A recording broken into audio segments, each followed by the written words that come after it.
Michael Gorman with Engadget, and we're here in Mountain View on Google's campus. We're surrounded by the Googlers. We've got all the froyo and ice cream sandwich statues around. But today we're here to talk with one of the engineers that make Google Translate possible. So let's go check it out.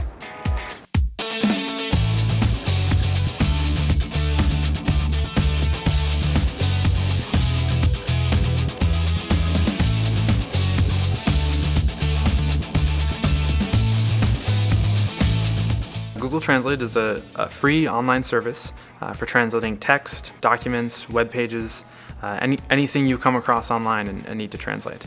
It works by looking for patterns in text. So think about if you were learning a language, you would learn some vocabulary words, you'd start learning some rules. It's hard to teach a computer all those rules. There's just too many rules to teach a computer. So we let the computer learn those rules themselves. The way that we do that is to teach the computer how to find patterns in existing text. So we feed into the computer millions and billions of translations that have already been done and allow it to find statistically significant patterns in that text. Or an easy way to say that is patterns that wouldn't occur randomly, right? So they had to happen for a reason, which is because they're actual translations. So the system will learn those patterns in translation, and when you give us new text, it allows us to compute the most probable translation of that new text that you gave us. Machine translation has actually been around kind of since the beginning of the electronic computer.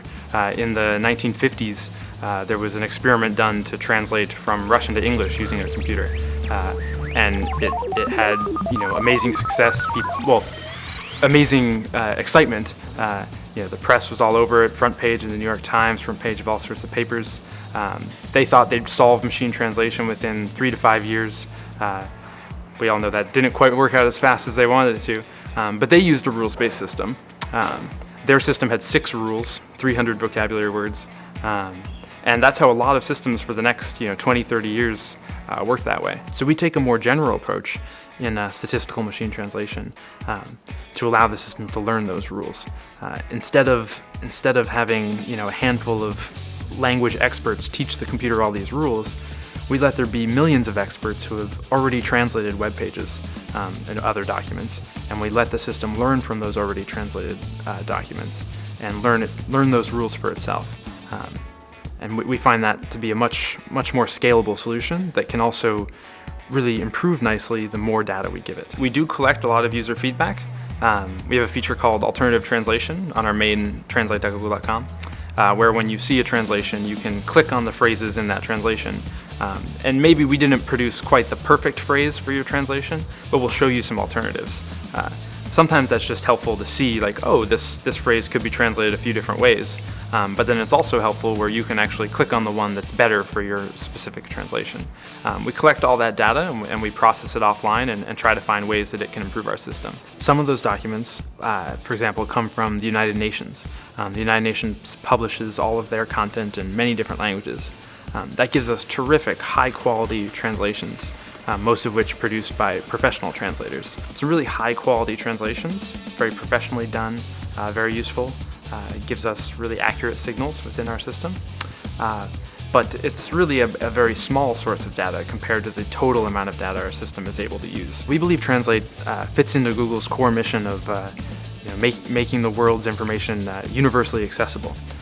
And so in doing so, we want to make sure that whenever you access information that's not in your language, you can get a translation. So to do that, we've integrated Google Translate in many different Google properties. Some you may be familiar with, like Google Chrome has a great feature that whenever you visit a web page not in your language, it pops up a little bar and says, hey, this is in French, do you want to translate it? And then you get a lightning fast translation, and it's really useful. We're excited to keep pushing Google Translate to our users everywhere they need it. So whether it's inside Gmail, inside Google+, in Google Search, whenever you access content that's not in your language, we want you to have a quick, easy way to get a translation. So that's it. We came to Mountain View. Google spilled its secrets on Translate. We liked what we heard. We hope you guys liked what you heard. And we know that T-Rex liked what he heard. So that's it. Until the next time, we'll see you then.